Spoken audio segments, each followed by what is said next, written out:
જય માતાજી, જય સાળંગપુર દાદા, જય શ્રી કૃષ્ણ અને ઓમ નમો શિવાય। કેમ છો બધા? તમને મારી ઓમ ભક્તિ કીર્તન ચેનલ ઉપર સ્વાગત છે। તો આજે આપણે કેવડા ત્રીજ વિશે સાંભળીશું, કેમ કે તેમની વાર્તા સાંભળીશું। તો આ વ્રત છે એ ભાદરવા સુદ ત્રીજના દિવસે લેવાય છે અને આ વર્ષે 2024માં 6ઠી તારીખે છે। આ વ્રત કરનારે નિત્યકર્મોમાંથી પરવારી ભગવાન શંકરની કેવડાથી પૂજા કરવી, આ દિવસે નકોરડો ઉપવાસ કરવો અને આખો દિવસ કેવડો સૂંઘવો। આ વ્રત કરવાથી ભગવાન શંકર પ્રસન્ન થાય છે અને મનોવાંછિત ફળ આપે છે। વ્રતની કથા સાંભળીએ તો એક વખત કૈલાસ પર્વત પર ભગવાન શંકર અને માતા પાર્વતીજી સોખટાબાજી રમવા બેઠા હતા। રમત ખૂબ રસાકસી ભરી જામી હતી।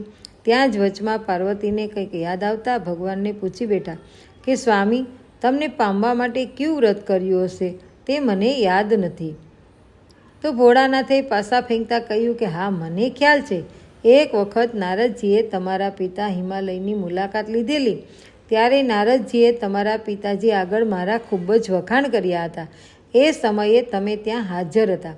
તમે પણ મારા વખાણ સાંભળ્યા અને એ વખતે તમે મારી સાથે લગ્ન કરવાનું મનોમન નક્કી કર્યું।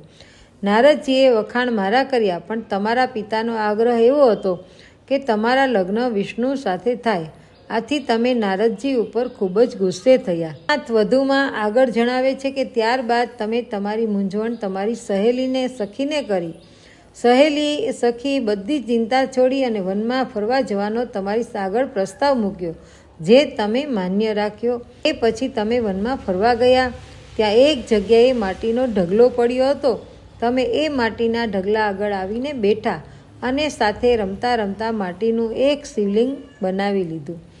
ત્યાર પછી તેની પૂજા કરવા માટે કેવડો, બીલીપત્ર વગેરે લાવ્યા। ભક્તિભાવે આ બધી વસ્તુઓ શિવલિંગ ઉપર ચડાવી। ભાદરવા સુદ ત્રીજનો એક દિવસ હતો। તમે એ દિવસે ગુસ્સામાં કંઈ ખાધું ન હતું, છતાં તમે પ્રસન્ન ચિત્તે ભૂખ્યા પેટે મારી પૂજા કરી। આથી હું તમારા ઉપર પ્રસન્ન થયો અને તમને વરદાન માંગવા કહ્યું। ત્યારે તમે વિનમ્ર ભાવે ફક્ત એટલું જ માંગ્યું કે હે ભોળાનાથ, જો મેં આપને ખરા અંતરથી ભજ્યા હોય અને ખરા હૃદયથી પ્રેમ કર્યો હોય ને, તો આપ મારા સ્વામી બનો। તથાસ્તુ કહી પછી હું અદૃશ્ય થઈ ગયો। ત્યાર પછી તમારા પિતા તમને શોધતા શોધતા ત્યાં આવી ચડ્યા અને તમને કંઈ પૂછે પહેલાં જ તમે તેને જણાવી દીધું કે હું તન મનથી મારા ભોળા શંભુને વરી ચૂકી છું, માટે હવે હું અન્ય સાથે લગ્ન નહીં કરું। તમે જાણીએ અજાણીએ એ દિવસે મને કેવડાથી પૂજ્યો હતો, એટલા માટે એ વ્રતનો પ્રભાવ તમારા પિતાજી ઉપર પડ્યો અને થોડા દિવસમાં તેમણે તમારા લગ્ન મારી સાથે કરી દીધા।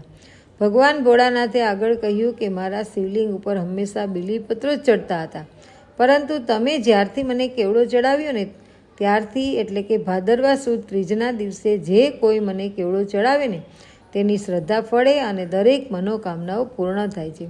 હે ભોળાનાથ, તમે જેમ પાર્વતીને ફળ્યા તેમ આ વ્રત કરનાર સૌ કોઈને ફળજો।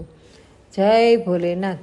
તો તમને આ વિડીયો કેવો લાગ્યો? વિડીયો પસંદ આવ્યો હોય તો વિડીયોને લાઈક અને શેર કરજો અને મારી ચેનલ જોવા માટે થઈને ચેનલને સબસ્ક્રાઈબ કરી દેજો।